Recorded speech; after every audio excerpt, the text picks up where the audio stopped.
Bye. Sir మిమ్మల్ని అనుకుంటా. Super super boss. ఏం పచ్చా బాస్.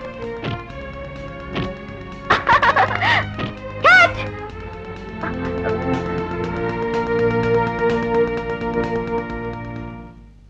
సారీ సార్, ఇవాళ చాలు.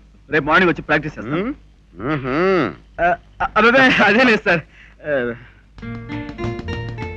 గోకి. గోకియా? వాడేవాడు?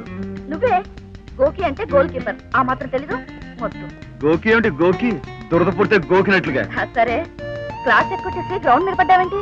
ఎల్లుండా మా లీగ్ మ్యాచ్ ఉంది, అందుకే ప్రాక్టీస్ చేస్తున్నాం. ఓహో, నీకు సంగతి తెలుసా? ఏమిటి? నేను ఫుట్బాల్ ఆడతాను. ఏమిటి ఫుట్బాలా? అదేం కాదు. నేనే గనక శ్రద్ధ వహించి ఏకాగ్రతతో పట్టుదలతో గురి చూసి కాలెత్తి ఒక్క కిక్కు ఇచ్చానంటే సమస్త కీళ్ళ నొప్పులకు వాడండి రబెక్స్. సలహా ఇచ్చో బానే ఉంది. నువ్వే కాస్త రబ్ చేయొచ్చుగా. ఎక్కడ? అక్కడే కాలు ప్లీజ్. విప్పచ్చుగా.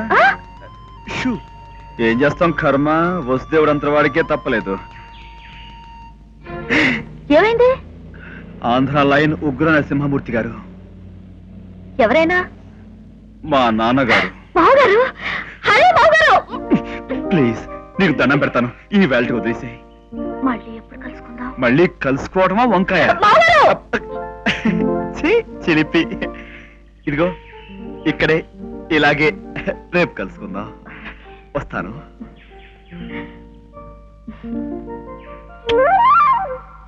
నాన్నగారు మార్కెట్ కా? అవును, ఎవరికి తప్పినా నాకు తప్పదు కదా. నాకు చెప్తే నేను తీసుకొచ్చాను కదా. చెప్పడానికి నువ్వు ఎప్పుడింట్లో ఉంటావు గనక. ఎప్పుడు ఆ గ్రౌండ్ ఫుట్బాల్ అంతేగా. సంచిటిచ్చి మీరు ఇంటికి వెళ్ళండి, కూరలు నేను తీసుకొస్తాను. సరాసరి ఇంటికే వస్తావా? వచ్చేస్తాను నాన్నగారు. ఇంటికి వస్తావు సరే, ఎన్నింటికి వస్తావు? 5 నిమిషాల్లో వచ్చేస్తాను. సరే.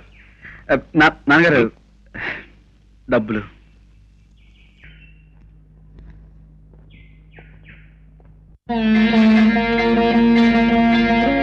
ఏరా నరసింహం?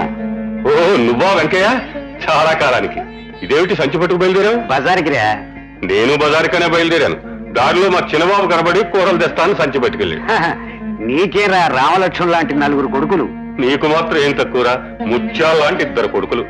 వాళ్ళు రామలక్ష్మణులు కారు, దుర్యోధన దుశ్శాసనులు. ఎవరి కొడుకులు వాళ్ళకి అలాగే అనిపిస్తారు. సరిగాని పెన్షన్ సరిగా అందుతుందా? నీకు అందుతోంది. అది రాబట్టి ఇలా నెట్టుకొస్తున్నాను. వస్తాను. అమ్మమ్మ, నువ్వు ఒక్కరివి ఇంత బరువు మొయలేదు. పర్వాలేదు. సరస్వతి, నువ్వు పొద్దుస్తమానం ఏదో ఒక పని చేస్తూనే ఉంటావు. మరి నీ ఆరోగ్యం ఏమవుతుందో కాస్త చూసుకోవాలి. ఇంటి పని వంట పని చేసుకోవటం కోడలికి అబ్బరమా మావయ్య గారు? ఇంట్లో ఇంకా 2 కోడలు ఉన్నారు. వాళ్ళు అక్కడ చెంబు తీసి ఇక్కడ పెట్టరే. పాప సుమతికి ఆ 2 పిల్లలతోనే సరిపోతుంది. రాధ ఆఫీస్కి వెళ్ళాలి కదా, ఇక ఇంటి పని ఏం చేస్తుంది? లక్ష్మీది. లక్ష్మి, ఏమిటి నాన్నగారు? కాస్త వదిలికి సాయం చేయకూడదటమ్మా. ఒక్కరితి ఎంతకని సర్దుకుంటుంది? అది కాదు, లక్ష్మి వాకిలిడిచి ముగ్గులు పెట్టి ఇప్పటిదాకా ఏవేవో పనులు చేస్తూనే ఉంది మామయ్య గారు. వంట పనికి రాబోతే నేనే వద్దని కేకలేసి పంపించేశాను. చిన్నపిల్ల. చిన్నపిల్ల ఏమిటమ్మా? రేపో మాపో పెళ్లి కావాల్సిన పిల్ల. ఆ నీళ్ళు లోపల పెట్టు. జాగ్రత్తమ్మా. అవును, చిన్నబాబేడి? ఇంకా రాలేదు మామయ్య గారు. అన్నట్టు మీరు కూరగాయలు తేలేదా? తెచ్చేవాడినేనమ్మా. దారిలో నీ ముద్దుల మరిది ప్రత్యక్షమై నేను తెస్తానంటూ చేతిలో సంచి తీసుకెళ్ళాడు. చిన్నబాబుకి మీరంటే ఎంతో గౌరవం మామయ్య గారు. మీరు కష్టపడుతుంటే చూడలేడు. కష్టపడ్డం చూడలేడు, కానీ వాడు ఆటలు మాత్రం వాడు మాండు. ఊళ్ళో వాళ్ళందరూ నీకు రామలక్ష్మణులు లాంటి పుత్రులు ఉన్నారంటారు. రాముడు, లక్ష్మణుడు, భరతుడు వరకు సరే, కానీ పురాణాన్ని మార్చేస్తూ ఆఖరివాడు ఆంజనేయుడై పుట్టాడు.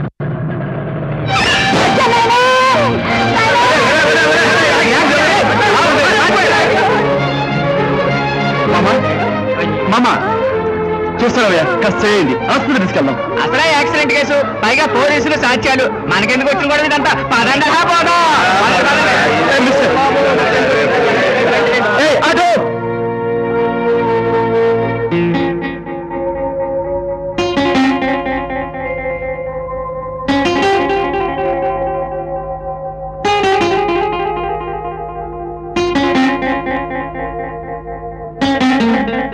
వదినా, సారీ వదినా, నువ్వు ఇంకా నిద్రపోలేదా? నువ్వు భోజనం చేయకుండా నేను ఎప్పుడైనా పడుకున్నానటయ్యా? ఇంతసేపు ఎక్కడున్నావు? అదే వదిన, కాయగూరలు తెద్దామని వెళ్ళాను. అదేదో తెలుగంగ విషయమై ఆంధ్ర, కర్ణాటక, మహారాష్ట్ర వాళ్ళు కొట్టేసుకుంటున్నారట. ఆ సందర్భంగా మార్కెట్ అంతా బంద్ అయింది. ఎక్కడా ఏం దొరకలేదు. ఒకే చోట తోటకూర అమ్ముతున్నారు. అందరూ అక్కడికి ఎగబడ్డారు. నేను కూడా తోటకూర కోసమని లోపలికంట దూరి కష్టపడి తోటకూర పట్టుకుని జేబులో చేపెట్టాను. ఎవరో నా జేబులో డబ్బులు కొట్టేశారు. నాన్నగారు తిడతారని భయపడే ఆలస్యంగా వచ్చాను. డబ్బులు పోయాయా? నా ముఖంలోకి చూసి చెప్పు. మాకంతా తెలుసులేవయ్యా. రోడ్డు మీద ఒక ముసలావిని మోటార్ సైకిల్ గుద్దేసిందా? నువ్వు ఆవిని హాస్పిటల్ తీసుకెళ్ళావా? ఆ డబ్బందుకు ఖర్చు పెట్టావా? ఇంత పుణ్యమైన పని చేసి ఎందుకయ్యా భయపడతావు? మేమంతా సంతోషించాం. థ్యాంక్ యూ వదిన. కానీ మావయ్య గారు మాత్రం బాబు, ఏంటి వదిన, నాన్నగారు చిందులు తొక్కారా?